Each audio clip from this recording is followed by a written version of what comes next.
Hey, it's Candy. Did you know that I have a quiz to help coaches choose their niche? Yeah, I do. It's super popular and it has been taken more than 20,000 times. This is a fun quiz that takes you about 2 minutes to do, and it will probably give you way more clarity on choosing your best coaching niche. So now, whether you say niche or niche, it's going to work for you. And if you're a coach and you have been stuck in niche indecision, wondering what to do, then you should take my quiz and find out what you learn.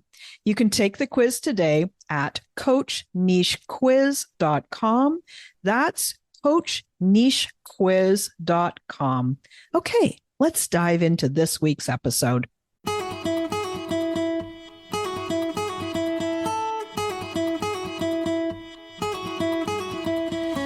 Welcome to She Coaches Coaches. I'm your host, Candy Motzek, and I'm going to help you find the clarity, confidence, and courage to become the coach that you are meant to be.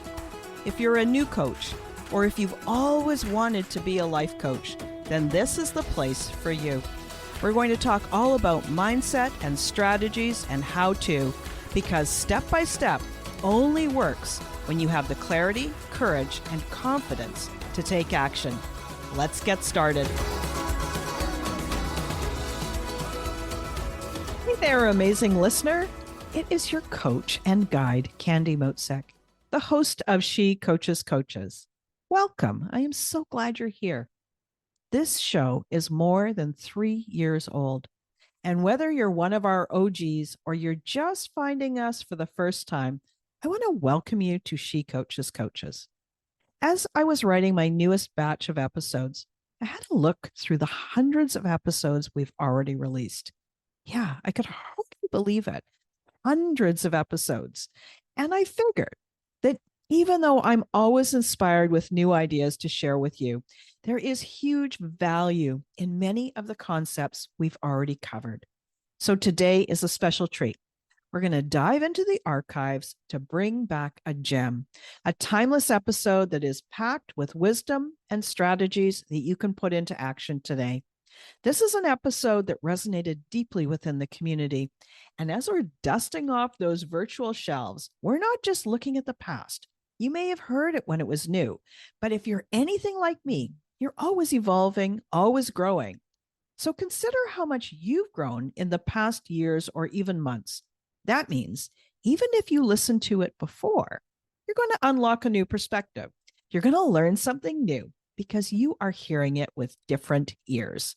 The lessons are evergreen, and the strategies shared are the stepping stones to many of the success stories that you can achieve. So buckle up for a nostalgia-infused, value-packed episode.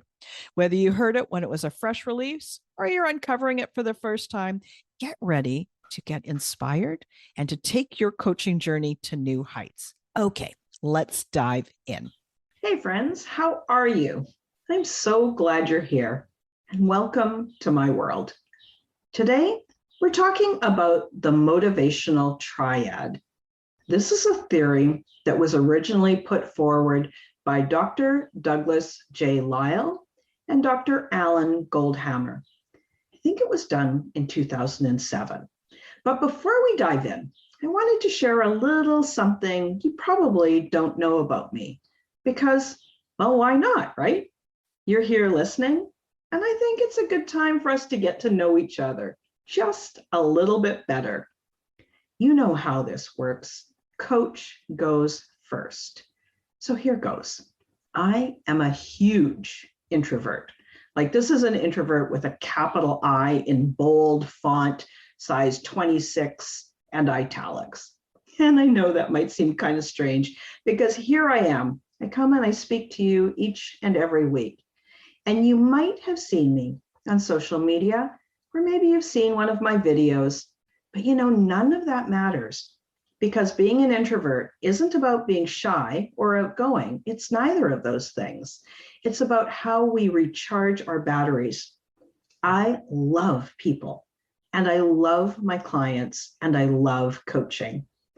And I still need quiet time to recharge after lots of conversation.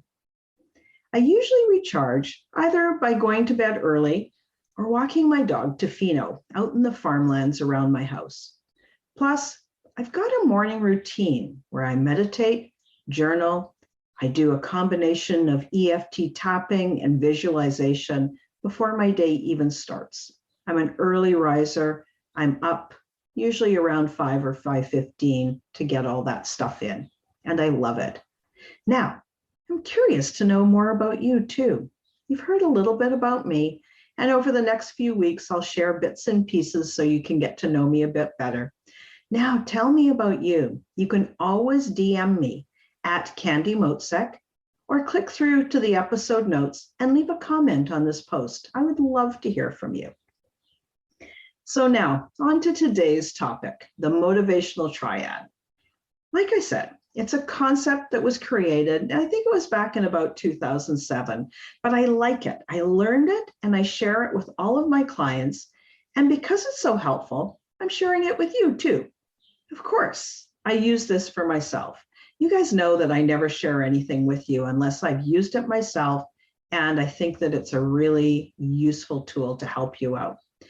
I especially use it when I'm procrastinating about that next level of growth, or if I'm getting ready to work on a project and I'm a little bit nervous. I've never done anything like that before. And this is one of the ways that it reminds me what's going on so that I can come back and move forward anyway. So what is this thing called the motivational triad? Well, it's a theory that says we have 3 preferred methods of doing things. It's a triad. So that means there's 3 parts, right? As humans, we, number 1, seek pleasure in the moment. Number 2, avoid pain and discomfort. And number 3, conserve energy. So number 1, seek pleasure in the moment. This is about immediate gratification. It's like, that's why we choose junk food that's laced with sugar and salt versus the long-term satisfaction and vitality that comes with healthy eating. Number 2, avoid pain and discomfort. Pain and discomfort signals that something is wrong. And we want to stop or avoid this at all costs, right? So consider that maybe you want to avoid burning yourself on a campfire, but what about the discomfort of learning something new for the first time? Number 3, conserve energy. We always want to take the easy path. Do what's easy. Push the easy button. Instead of burning energy, learning something new, or working harder to improve our performance, we don't want to. It's not easy. So you see how those things go together. Seeking pleasure in the moment means that we go for the quick hit instead of the long-term pleasure. Avoiding pain and discomfort means that we avoid doing something that might be uncomfortable. And number 3, conserving energy means we only want to do the things that are easy, but that's not always the way to get to our goals. So how did we get here? Like, how did this motivational triad show up? I think it's a product of evolution, and it allowed us to ensure our survival. It's located in a more primitive area of our brain and physiology. Consider what it was like in the early days of humans. Number 1, pleasure was just not an everyday occurrence. We didn't have great couches and warm houses with roofs and running water and stoves to cook. There was very little pleasure, very little ease, right? Who knows what we ate? Roots and shoots, meat, really anything we could get our hands on that gave us energy. So if we had something yummy, we had a chance to have something delicious, we enjoyed it like right then. We didn't wait. We enjoyed anything we could in that moment because it was probably going to be gone super soon. We wanted that pleasure right now. And again, let's look at pain and discomfort. Those 2 things spelled risk and danger. And of course we wanted to avoid danger. Who wants to be chased by a lion? Who wants to fall off a cliff or get burned by a cooking fire? It means when we see danger, We think there's a threat to our survival. And then finally, of course, we want to conserve energy. There's no fridge or grocery store thousands of years ago. And if we burned more energy than we could consume, eventually it might mean death. This drive wanted us to be efficient, wanted to make sure that we were not going to wither away. And it was also the drive that sparked tools. We wanted to make it easier to cut wood, skin animals, fish, build things. We wanted to conserve energy in any way we could. So why do we experience this motivational triad, and what purpose does it really serve? At the heart of it, we evolved to stay alive as a species. Our bodies and brains evolved to survive and support us. And the motivational triad eventually developed and grew to support us in survival in the world as it was thousands of years ago. We're always going to be motivated to do things that won't hurt us, that feels good, that are easy. This is how our ancestors survived back then. They were motivated to hunt, have sex, procreate, seek warmth, shelter, and anything that gave them immediate gratification. So we stayed alert to avoid discomfort and avoid danger. We didn't go to the gym to burn energy and stay in shape. We created tools to make our life easier, and we conserved energy. The motivational triad was key in our survival. But that was then, and this is now. So here's the problem with the motivational triad today.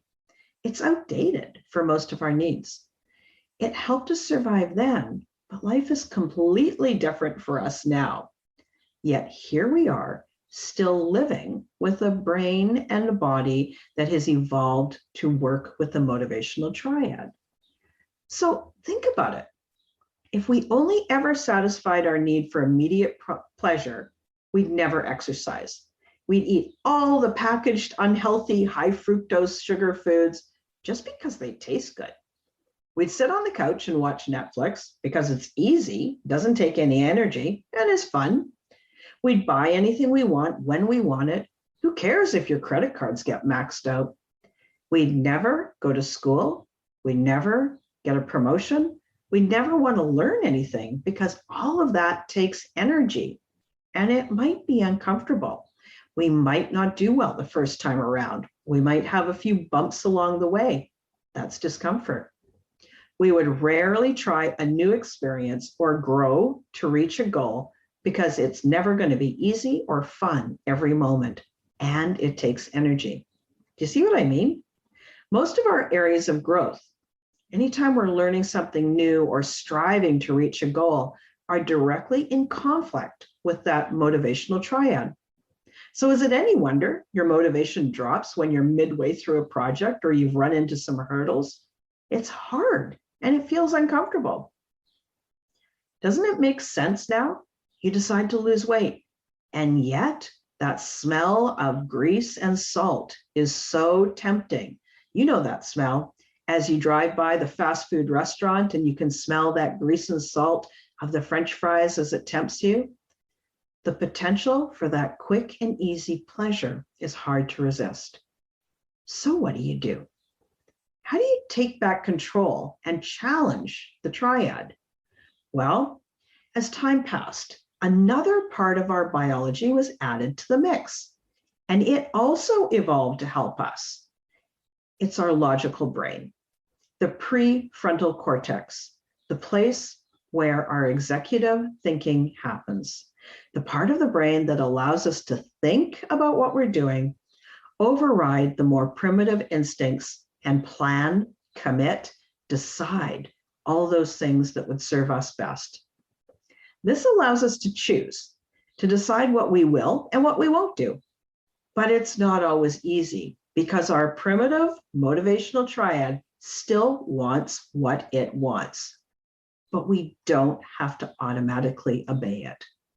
You get to decide ahead of time what you want to do. You get to learn to keep your word to yourself, and you get to follow through. So instead of seeking pleasure in the moment, We can choose long-term satisfaction. We can delay that gratification. Instead of eating junk food in the moment, we can think about the pleasure of eating nourishing food and improving our health. Instead of automatically avoiding pain and discomfort, we can invite risks. Realize that most of the pain and discomfort we might experience is not a real danger. Our primitive brain just thinks it is. So we can reassure our inner child and physical body and learn to welcome the discomfort because it means we're growing. Instead of always pushing the easy button to conserve energy, we can learn new things. Choose to expend more energy so you can create your desires. Our brain is one of the biggest consumers of energy in our body. Thinking takes energy. Now the brain can rewire itself and create completely new habits, behaviors, and results. Mindset work and focusing on our emotions is one of the ways to do that.